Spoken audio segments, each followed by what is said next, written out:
नमस्कार दोस्तों। आज हम आपको सुनाएंगे एक बहुत अच्छी कहानी।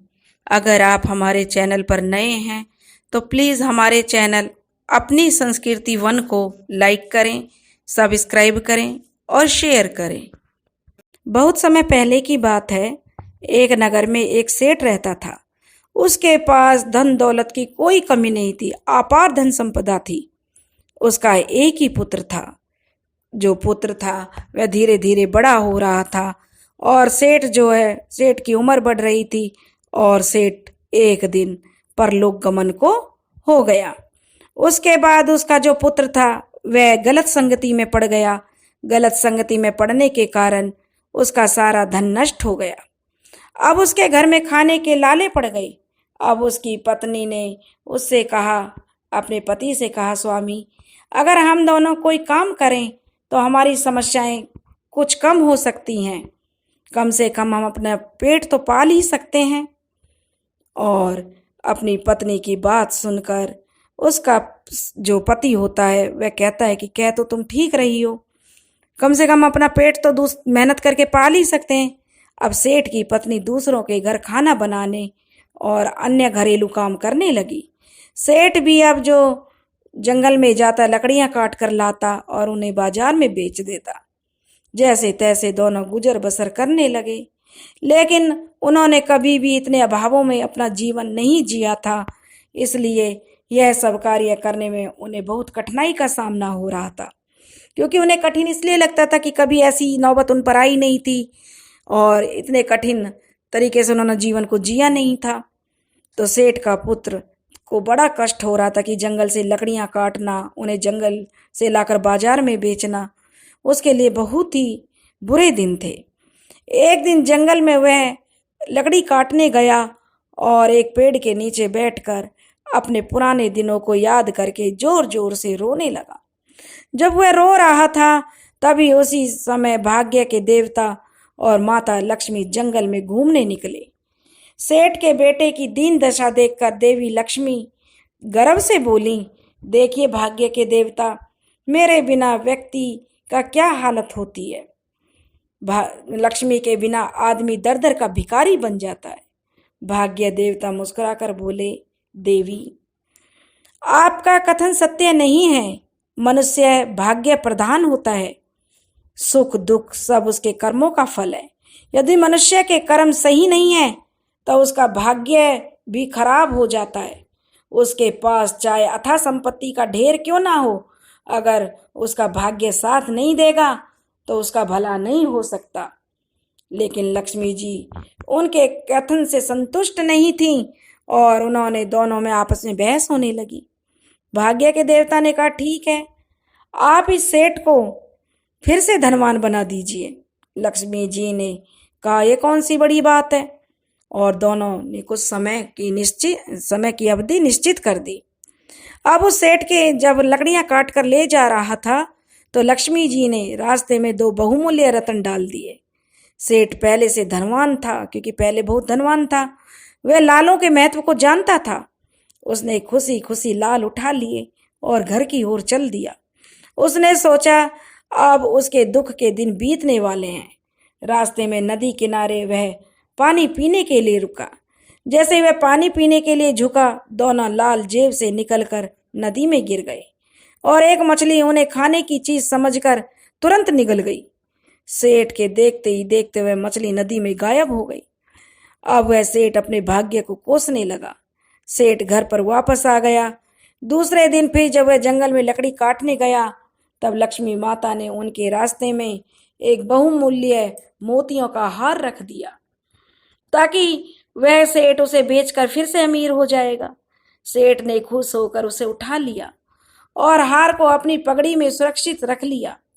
आज फिर वह पानी पीने के लिए नदी के किनारे पर गया, लेकिन सावधानीवश उसने पगड़ी उतारकर किनारे पर रख दी और पानी पीने लगा, क्योंकि उसे कल की बात याद थी कि पानी पीते समय उसकी जेब से लाल गिर गए थे और मछली उनको निगल गई।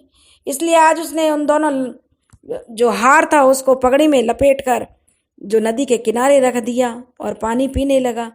लेकिन देखिए भाग्य का खेल देखिए, उसी समय एक चील वहां पर उड़ती उड़ती आई और उस हार समेत उस पगड़ी को उठाकर ले गई। सेठ फिर खाली हाथ रह गया।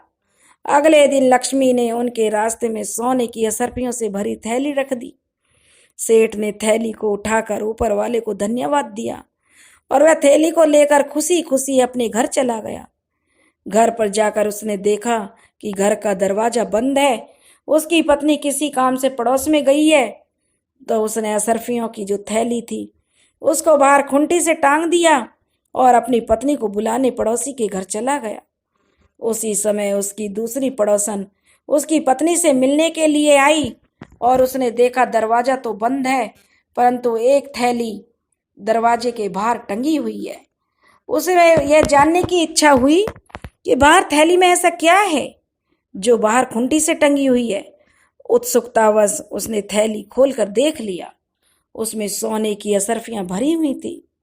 उस औरत को लालच आ गया और वह थैली लेकर चुपचाप अपने घर चली गई।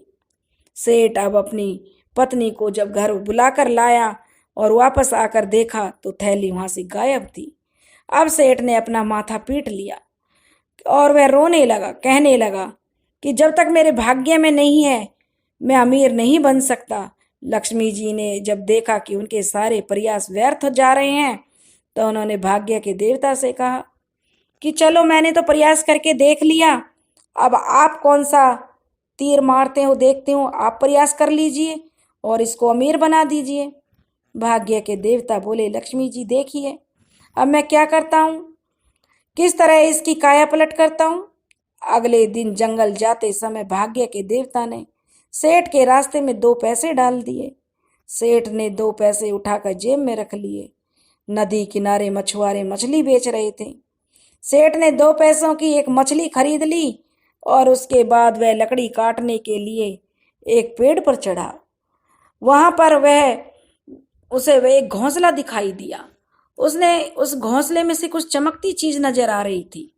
उत्सुकता से उसने उस घोंसले के अंदर देखा। उस घोंसले में देखा तो उसे अपनी पगड़ी नजर आई और उसने अब अपनी पगड़ी को उठाया तो उसमें मोतिया का हार मिल गया। सेठ अब बहुत खुश हुआ। नीचे उतरकर वह सीधे घर चला गया। दरवाजे पर पहुंचकर वह अपनी खुशी को जोर से, क्योंकि उसे बहुत खुशी हो रही थी, खुशी जाहिर कर रहा था, इसलिए जोर जोर से चिल्लाने लगा, खोई हुई चीज का पता चल गया, खोई हुई चीज का पता चल गया। जब उसकी पड़ोसन ने यह सुना तो वह घबरा गई। वह सोचने लगी कि इनकी जो थैली है असरफियों की वे मैं उठा लाई हूं और इनको अब पता चल गया है कि खोई हुई चीज का पता चल गया, यह राजा से मेरी शिकायत कर देगा और मुझे दंड मिलेगा। मुझे तो चोरी के इल्जाम में मेरे हाथ कटवा दिए जाएंगे या फांसी की सजा हो जाएगी। अब वह पड़ोसन बहुत डर गई। वह जल्दी से उस थैली को जो असरफियों से भरी हुई थी उनके आंगन में फेंक कर चली गई। अब जब वह अपने आंगन में आया तो देखा कि उसके तो जो आंगन में थैली जो असरफियों से भरी हुई मिली। यह देखकर सेठ और सेठ की पत्नी बहुत खुश हुए। अब सेठ की पत्नी जो खाना बनाने के लिए जो मछली खरीद कर उसका पति लाया था उसे काटने लगी। जब उसने मछली का पेट काटा तो उसमें से 2 लाल निकले। लाल देखकर उनकी खुशी का ठिकाना नहीं रहा। उनके पुराने दिन लौट आए। सेठ पति पत्नी सदा आचरण करते हुए सुखपूर्वक जीवन व्यतीत करने लगे। धन का व्यर्थ में खर्च नहीं करना चाहिए। साथ ही भाग्य युक्त पुरुष ही सफलता देता है, अन्यथा मिला हुआ धन वैभव सुख आदि व्यर्थ हो जाता है। रामचरितमानस में भी लिखा है, सकल पदार्थ है जगमाई, भाग्यहीन नर पावत नाही। सो दोस्तों, जब तक भाग्य में नहीं है तब तक हमें कुछ नहीं मिल सकता। कहा जाता है समय से पहले और भाग्य से ज्यादा इंसान को कुछ नहीं मिलता। दोस्तों, अगर आपको कहानी पसंद आई हो तो प्लीज़ हमारे चैनल को लाइक करें, सब्सक्राइब करें और शेयर करें। राधे राधे।